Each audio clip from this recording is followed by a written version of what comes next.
bonsoir. Donc moi c'est Laure et je vais vous faire une petite vidéo pour vous expliquer un petit peu mon cheminement en tant que lectrice de la paroisse de Capesterre. Alors j'étais au CM1 par hasard.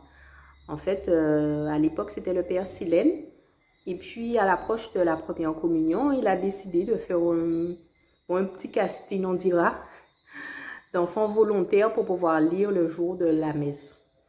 Et voilà, donc j'ai fait la queue comme tous les enfants, j'ai lu un petit paragraphe, il m'a dit ok, ok. Il n'a pas donné ses impressions tout de suite et grâce à, après la maman catéchiste, elle m'a dit bon, ben tu as été retenu. Et donc voilà, c'est comme ça que j'ai commencé à lire petit à petit à la messe et puis après j'ai intégré le groupe des lecteurs. Donc ça fait maintenant un petit moment et ça me plaît toujours autant.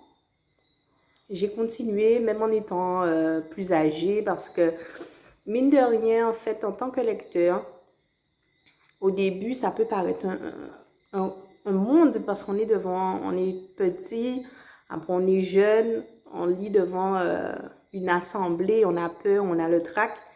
Mais au final, on gagne beaucoup.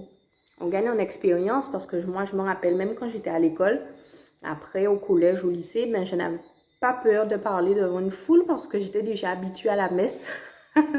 C'était mon entraînement du week-end. Et c'est tout naturellement que maintenant je peux prendre la parole devant un groupe de personnes.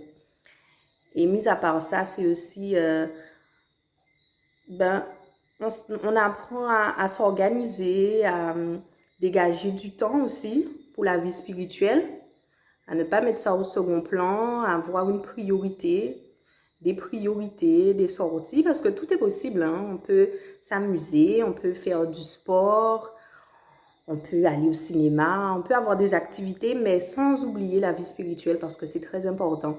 Et donc d'avoir une responsabilité dans la messe, dans la paroisse, d'être connu, d'avoir cette posture, on gagne en fait en maturité et au final on apprécie.